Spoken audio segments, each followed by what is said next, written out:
କହୁନାହାନ୍ତି ଭଲ ଲାଗୁନି କ'ଣ ନାଇଁ ମାନେ କାମ କଲେ ହିଁ ଟିକେ ଭଲ ଲାଗୁଛି ନାଇଁ କି କାମ କଲେ ଭଲ ଲାଗୁଛି ନ କଲେ ପ୍ରେସର ବୟସ ଅଛି ନା ମୁଁ କରୁଛୁ ପ୍ରେସର ଔଷଧ ଦବୁ ପ୍ରେସର ଔଷଧ ଅଛି ନା ସରିଲାଣି ପ୍ରେସର ଔଷଧ ଅଛି ନା ସରିଲାଣି ପ୍ରେସର ଔଷଧଟା ଅଛି ଆଉ ଗ୍ୟାସ ଔଷଧ ଖାଉନୁ ଗ୍ୟାସ ଔଷଧ ଗୋଟେ ନେଇ ମୁଁ ଖାଇବିନି ଖାଉନୁ କି ପ୍ରେସର ଔଷଧ ଆରେ ଗ୍ୟାସ ଔଷଧ ପ୍ରେସର ଔଷଧ ଖାଇସାରିନି ଗୋଟେ ଆଉ ଗୋଟେ ଅଛି ଆଉ ଗୋଟେ କରୁ ଗଲାଣି ଦୁଇଟା ଚାରିଟା ହଉ କେମିତି ବଞ୍ଚୁଛି ଶୁଣିବୁ ଗୋଟେ କଥା କହିବି ଆଜ୍ଞା ମୋ ଜ୍ୱର ହେଇଥିଲା ଜ୍ୱର ହେଇଲେ ମୁଁ କିଛି ଖାଇବିନି ମୋ ମୁଣ୍ଡ ଖାଲି ଘୁରେଇବ ଦେହଟା ପୋଡ଼ିବ ଆଉ କିଛି ନାହିଁ ଆଉ ଜମା ଶୋଇବିନି କିଏ ଘୁରେଇକି ଶୋଇବ ମୁଁ ଜମା ଶୋଇବିନି ମୋ ଖୁଡ଼ି ଶାଶୁ ଯାଇଥିଲେ ମୋ ପାଖରେ ରହନ୍ତି ସେ ଭଲ ପାଇଲି ମୋତେ ମୁଁ ତାଙ୍କ ଘର ଭଦ୍ରକ ତାକୁ ଆସିକି 4 ଗତେ ରହିନି ଆସିଲା ବୁଢ଼ୀ 2 ମାସ ରହିଲା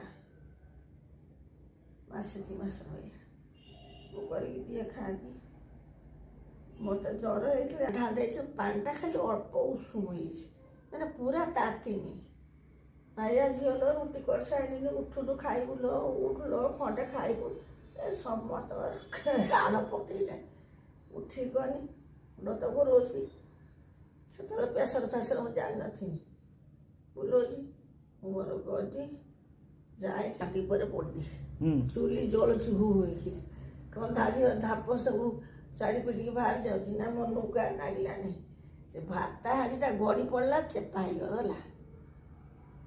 ଖାଲି ଉଷୁମ ହେଇଛି ଫୁଟୁକା ହେଇକି ସିଝି ଯାଇକି ସେଇଠି ମରିଥାନ୍ତା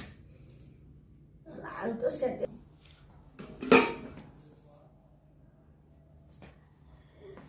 ଆଉ ଶାଶୁ କ'ଣ ସେ ପାଣିଟା ଯେମିତି ଢାଳିଗଲା କାଦୁଅ ହେଇଗଲା ସବୁ ସେ କାଦୁଅ କାନ୍ଦିଲେ ପାଖ ଘର ଆମ ଝିଅ ତ ଥିଲା ମୋର ହେଇଛି ମୋର ମାନେ କେମିତି ବଞ୍ଚୁଛି ମୁଁ କିଛି ବୁଝିପାରୁନି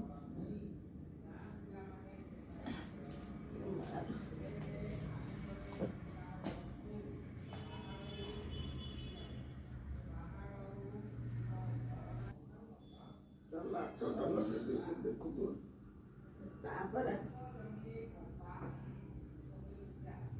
ବଡ଼ ବଡ଼ ଖାଟି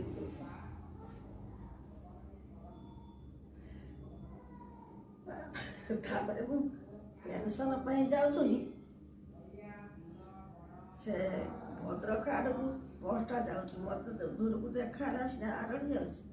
ମୁଁ ତା ପାଇଁ